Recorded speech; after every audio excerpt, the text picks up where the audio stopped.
오늘 말씀은 요한복음 15장 18절에서 27절까지의 말씀입니다.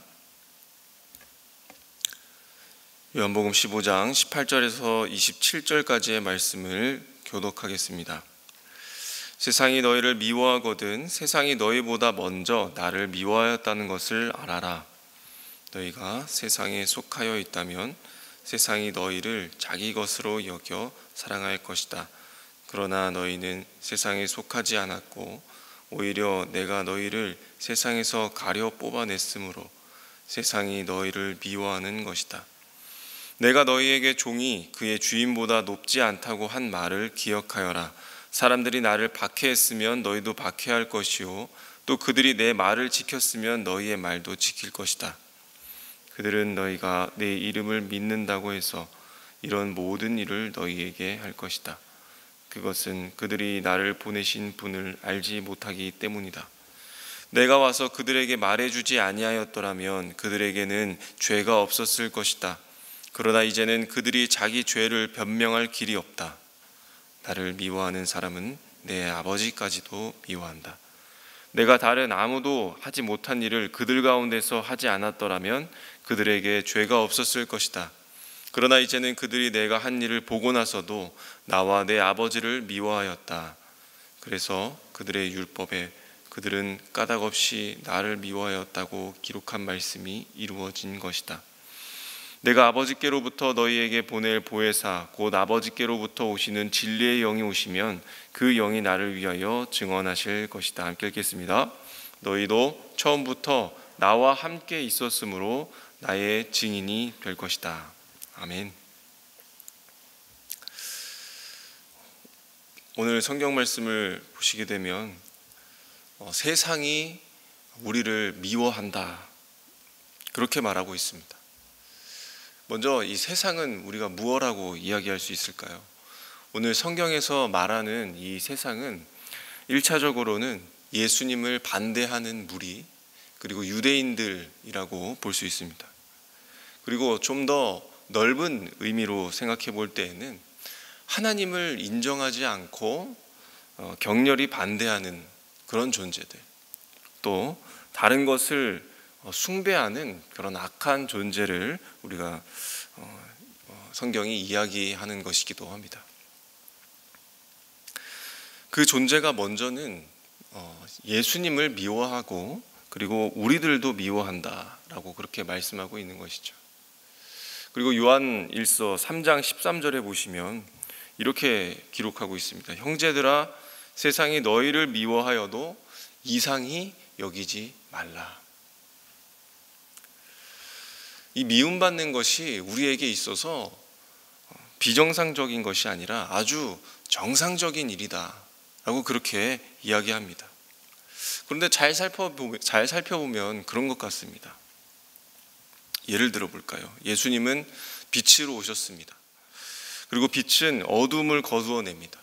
예수님이 이 세상에 오셨다라고 하는 것은 그 어둠의 존재가 드러나고 악의 존재가 드러나고 그만큼 그들의 입지가 좁아지는 것이기 때문에 싫어할 수밖에 없는 것이죠. 또 예수님은 사랑하셔서 이 땅에 오셨습니다. 그러나 세상은 미운 것을 사랑합니다. 미움을 사랑하는 것이죠. 그래서 사랑하는 자를 미워하고 서로 미워하는 자를 즐거워합니다. 예수님은 생명으로 오셨다고 하셨습니다. 생명이 이 세상에 닿았다라고 하는 것은 그 어둠이 죽음과 종말의 의미를 갖게 되는 것입니다. 또 예수님은 길로서 오셨다라고 합니다. 하나님과 사람 사이에 그 막힌 담을 허시고 길을 내러 오셨습니다.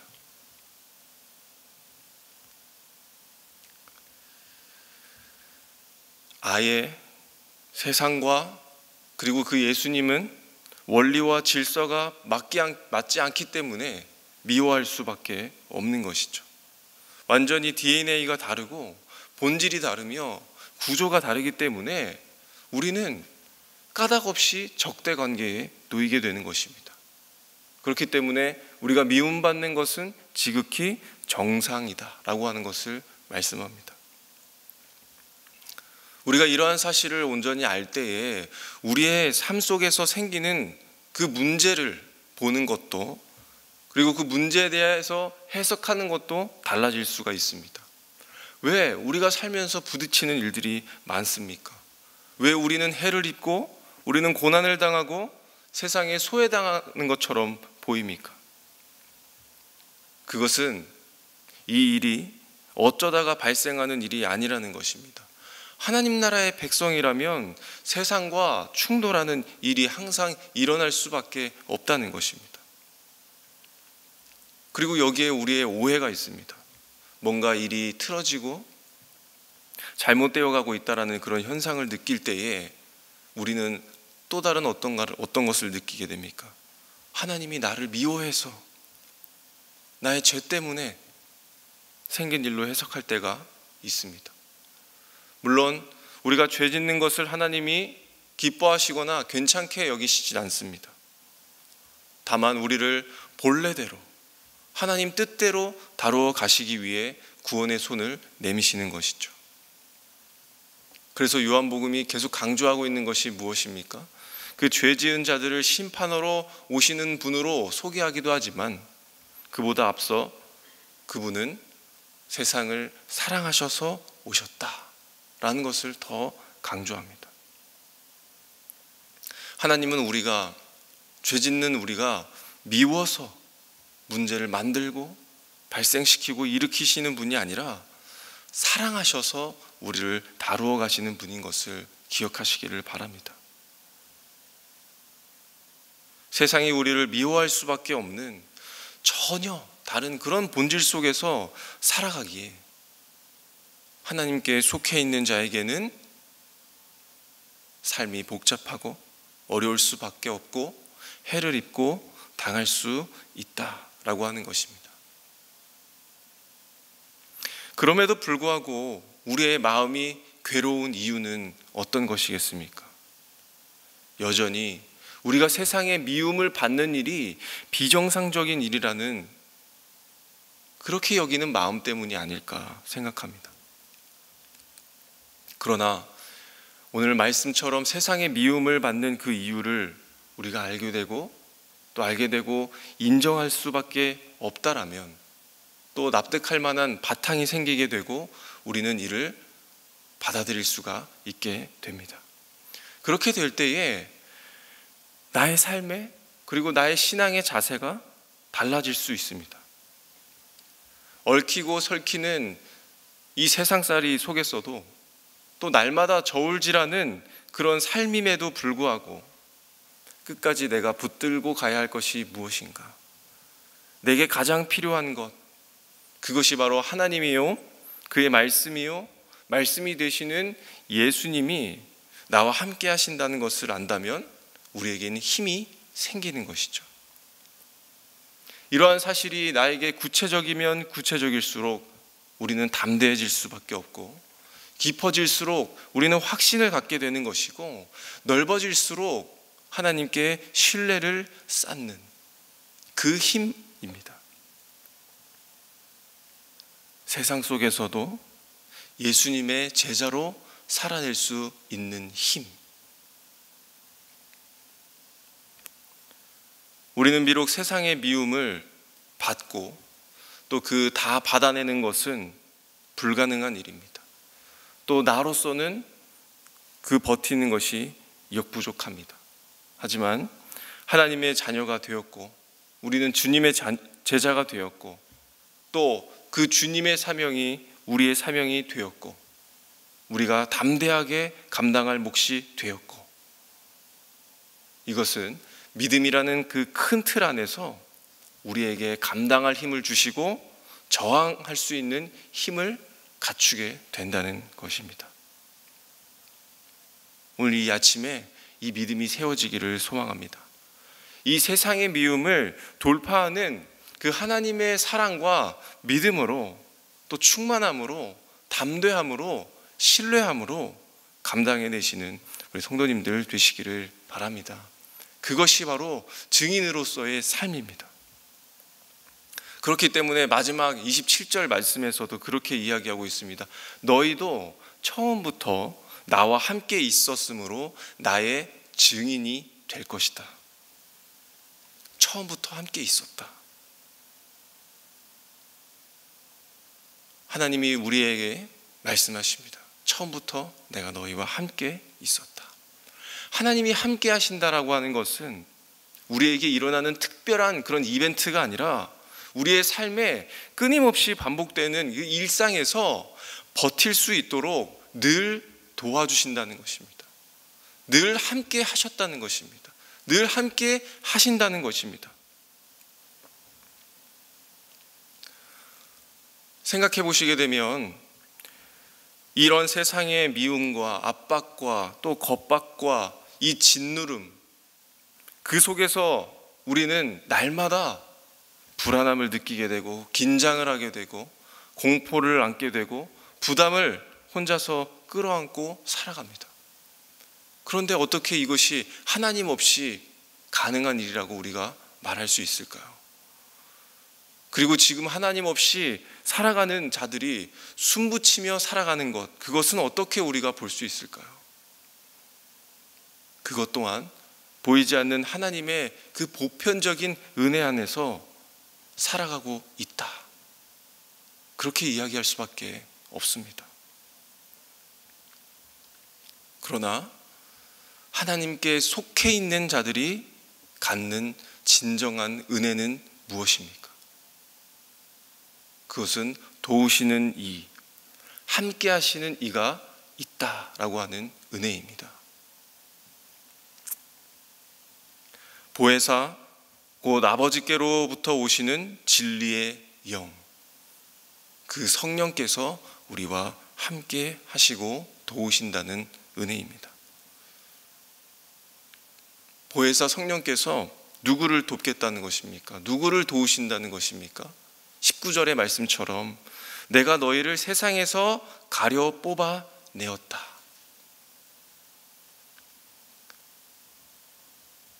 택한 자들을 돕겠다는 것입니다.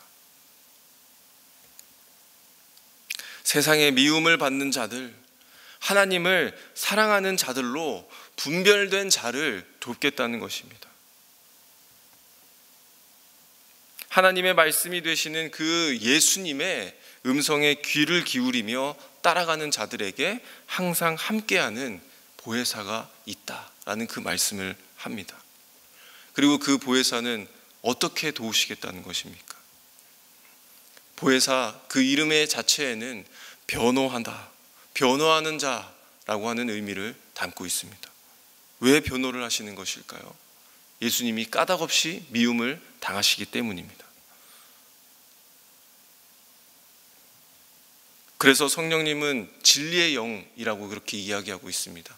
진리의 영이시기 때문에 진리가 되시는 그 예수님을 잘 증언할 수 있고 잘 아시기 때문에 변호할 수 있으신 분이라는 것을 설명하고 있는 것입니다. 고린도전서는 이렇게 기록하고 있습니다. 하나님이 성령으로 이것을 우리에게 보이셨으니 성령은 모든 것, 곧 하나님의 깊은 것까지도 통달하시느니라. 사람의 일을 사람의 속에 있는 영 외에 누가 알리요? 이와 같이 하나님의 일도 하나님의 영 외에는 아무도 알지 못하느니라.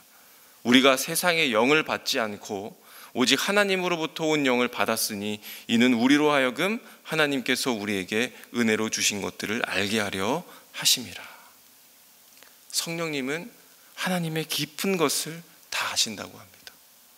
그의 아들 예수님을 잘 아신다라는 이야기이기도 하고 그렇기 때문에 변호할 수 있다는 이야기입니다.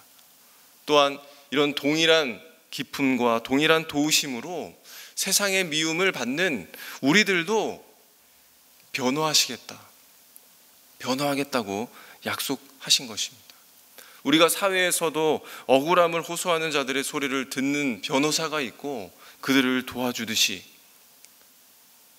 그 돕는 이가 있을 때에는 올바른 재판이 이루어질 때까지 힘을 갖출 수 있고 힘을 낼 수 있고 싸워볼 만한 것입니다. 그 변호사가 유능하다면 더욱 그러할 수 있는 것이죠. 세상은 예수님과 그리스도인들을 굉장히 불편히 여깁니다.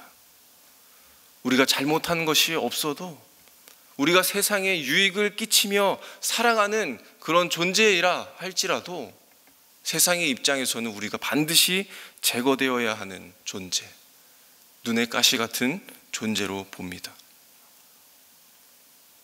그러나 우리에게는 유능한 분이 함께 계십니다. 바로 보혜사 성령님. 그 보혜사 성령께서 우리를 변호하시고 지도하시는 것이죠. 그러므로 예수님을 따름으로 세상으로부터 이 미움을 받는 그리스도인의 삶은 결코 실패가 아니라 승리로 이끄시는 그 확신을 우리에게 주시는 예수님의 증거임을 우리가 기억해야 합니다.